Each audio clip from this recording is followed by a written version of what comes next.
Assalamualaikum warahmatullahi wabarakatuh. Alhamdulillah. Terima kasih buat semua sahabatku yang beriman.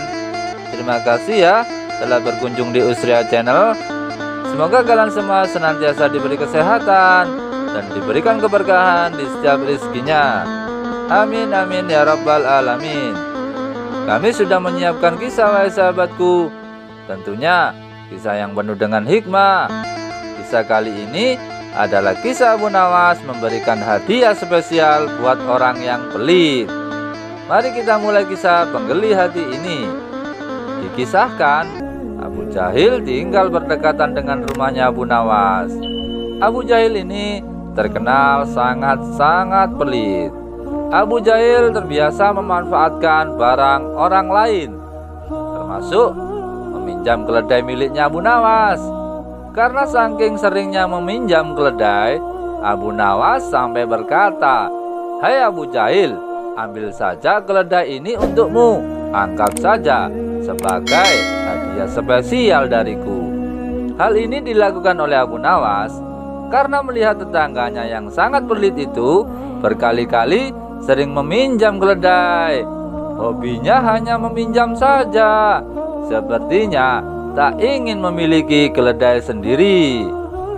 Mendengar ucapan Abu Nawas yang ingin memberikan keledai sebagai hadiah spesial buatnya itu, Abu Jahil pun langsung tertawa.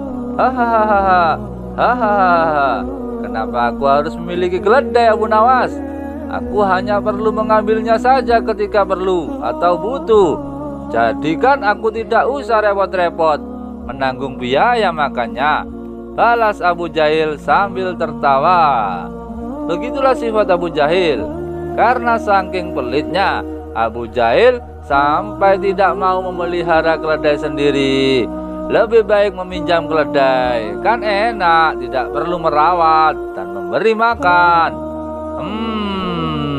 Dasar Abu Jahil, pelitnya masa ampun. Suatu ketika Abu Jahil jatuh sakit. Abu Jahil sudah berobat kemana-mana, tapi penyakitnya tak kunjung sembuh juga. Abu Jahil lalu datang ke rumahnya Abu Nawas untuk meminta nasihat kepada Abu Nawas. "Tolonglah Abu, apa yang harus aku lakukan agar bisa sembuh dari penyakitku ini?" ucap Abu Jahil. "Begini Abu Jahil, mungkin penyakitmu ini karena akibat sifatmu sendiri. Jadi hilangkanlah sifat pelit dan bakhilmu itu. Insya Allah penyakitmu bisa hilang," tutur Abu Nawas. "Baiklah Abu Nawas, kalau seperti itu saran darimu, saksikanlah aku sekarang nazar. Kalau aku sembuh, aku akan mentraktir makan-makan kawan-kawan kita," balas Abu Jahil dengan keseriusan. Ingin segera sembuh. Tidak berselang lama, Abu Jahil sembuh juga dari sakitnya itu. Dan Abu Jahil langsung menemui Abu Nawas. "Kamu sudah sembuh Abu Jahil?" tanya Abu Nawas. "Alhamdulillah Abu Nawas, dan aku berniat akan melaksanakan nazarku dengan mengundang kawan-kawan kita untuk makan-makan," jawab Abu Jahil. Kemudian ditemani Abu Nawas, Abu Jahil berkeliling kampung untuk mengundang kawan-kawannya.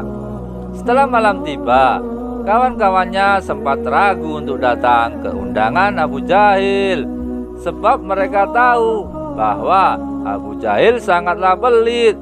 Namun Abu Nawas meyakinkan mereka kalau kali ini Abu Jahil memang benar-benar akan mentraktir mereka makan. Karena ini merupakan suatu nazar yang diucapkan sewaktu Abu Jahil sakit, kata Abu Nawas.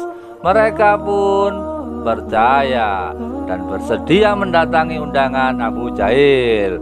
Dan di sana mereka melihat berbagai macam hidangan yang sangat lezat sudah disediakan di meja makan. Tidak lama kemudian Abu Jahil datang dan duduk di kursi yang sudah disediakan. Untuk menghormati tuan rumah, mereka yang datang dan ingin menikmati jamuan makanan yang lezat itu menunggu giliran Abu Jahil yang mengambilnya terlebih dahulu. Ketika Abu Jahil mencicipi daging sapi, Abu Jahil langsung berteriak, "Hai pelayan, kenapa masakan daging sapi ini tidak dikasih garam? Masukkan lagi ke dalam," perintah Abu Jahil. Si pelayan segera mengambil daging sapi dan membawanya masuk ke dalam. Kemudian Abu Jahil mencicipi masakan ayam kalkun. Lagi-lagi Abu Jahil berteriak, "Hei pelayan, kenapa masakan daging kalkun ini kebanyakan kecap dan membuat rasanya tidak enak? Segera masukkan kembali ke dalam," perintah Abu Jahil lagi. Si pelayan kembali mengambil masakan ayam kalkun dan membawanya masuk ke dalam. Begitulah seterusnya. Satu persatu hidangannya lenyap dari meja makan. Abu Nawas dan kawan-kawannya merasa kecewa karena dipermainkan oleh Abu Jahil. Kini di meja tersisa satu hidangan, yaitu hidangan daging burung puyuh, kesukaan si cerdik Abu Nawas. Ketika hendak mencicipinya, Abu Nawas langsung mencegahnya. "Hei Abu Jahil, apa kau tidak tahu daging puyuh kalau dimakan suka bergerak-gerak? Saya khawatir burung puyuh itu mengandung racun." Mendengar itu Abu Jahil langsung merinding sambil berkata, "Masa Abu Nawas, jangan-jangan kau mengada-ngada? Silakan coba sendiri kalau kau tidak percaya," balas si Abu Nawas. Abu Jahil pun menjadi ragu untuk mencicipi masakan daging burung puyuh itu. Abu Jahil pun menyuruh Abu Nawas mencicipi masakan burung puyuh itu. Namun Abu Nawas mengajak kawan-kawannya untuk bersama langsung menyantap hidangan burung puyuh itu. Dan tak terasa masakan pun habis tak tersisa. Sementara Abu Jahil hanya heran melihat itu semua. "Hai Abu Nawas, kau bilang burung puyuhnya bergerak-gerak. Mana buktinya?" kata Abu Jahil. "Hei Abu Jahil, coba kau perhatikan mulutku ini. Bukannya dia bergerak-gerak saat aku kunyah," jawab Abu Nawas. "Kalau itu sih semua makanan bergerak-gerak saat kita kunyah. Maksudku daging burung puyuhnya itu yang bisa bergerak sendiri," tanya Abu Jahil. "Yang bilang bisa bergerak sendiri itu siapa?" kata si cerdik Abu Nawas.